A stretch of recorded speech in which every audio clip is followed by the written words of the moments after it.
কোনো রাজনীতির সাথে এটা মানে জুড়তে চাই না।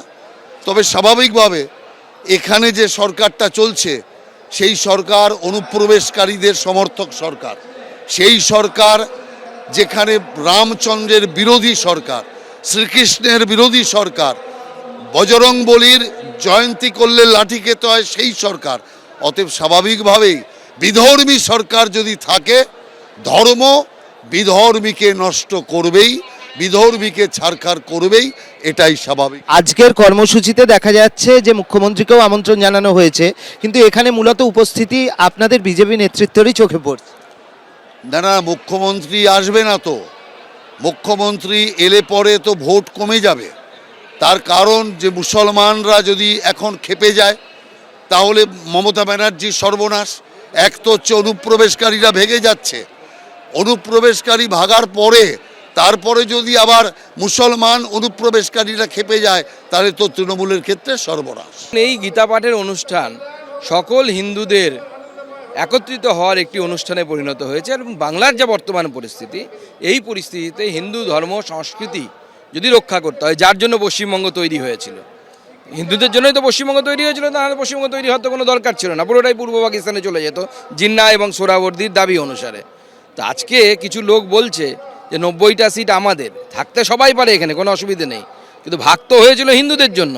আজকে হিন্দুরাই যদি এখানে পরবাসী হয়ে যায় তাহলে তো চিন্তার বিষয়। নির্বাচনের সাথে গীতা পাঠের কোনো সম্পর্ক আছে বলে আমার মনে হয় না। পশ্চিমবাংলা বিভাজনের শিকার হয়েছে হিন্দু মুসলমানের নেতৃত্বে। হিন্দু সমাজ সংগঠিত ছিল না, তাই বিভাজনের বলি হয়েছি আমরা। লক্ষ লক্ষ মানুষ এখনও দাস জীবন যাপন করছে।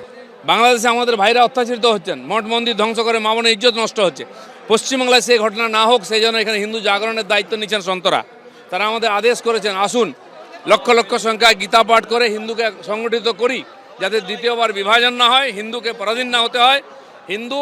হিন্দু রাষ্ট্র ভারতবর্ষে মাথা উঁচু করে বাঁচবে এখানে, যেখানে 10 বার ভগবান জন্মেছেন। শ্রীকৃষ্ণের গীতার গুঁজ এখানে চলবে, সেই জন্য গীতা পাঠের আয়োজন। তোদের করতে না কে বলেছে? কর, দম থাকলে আমরা করব। রাম মন্দির করেছি, কৃষ্ণ মন্দির করে, এটাও করব। ভারতবর্ষের মাটিতে, শ্রীকৃষ্ণের মাটিতে গীতা পাঠ হবে, এ তো স্বাভাবিক ব্যাপার। এখন তার জন্য সংঘবদ্ধ হতে হচ্ছে মানুষকে, আর বিভিন্ন সমালোচনার সম্মুখীন হতে হচ্ছে।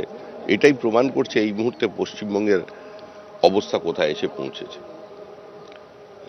একদিকে হুঙ্কার চলেছে বাবরি মসজিদ হবে, রাজ্য সরকারের অনুমোদনে কালকে আমরা দেখতে পেলাম কিছু ধর্মান্ধ মানুষ ওই বিফ বিরিয়ানির আসর বসালো, মাথায় ইট নিয়ে পৌঁছে গেল, আর পুলিশ নির্বিকারভাবে তাকিয়ে থাকলো।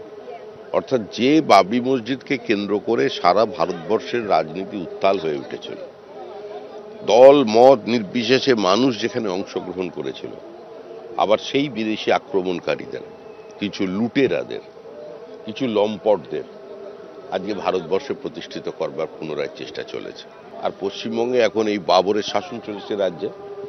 বর্তমানে যে সরকারটা আছে এতে বাবরপন্থী সরকার, এটা হিন্দু বিরোধী সরকার, বাংলাদেশি হিন্দু উদ্বাস্তুদের বিরোধী সরকার।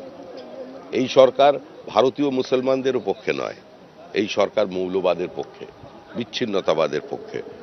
এই সরকারের যিনি মুখ্যমন্ত্রী তিনি এবং তার দল মনে করছেন পশ্চিমবঙ্গটা একটা পৃথক দেশ এবং তিনি তার প্রধানমন্ত্রী। বাস্তবে এটা সম্ভব নয়। এবিপি আনন্দ, এগিয়ে থাকে, এগিয়ে রাখে।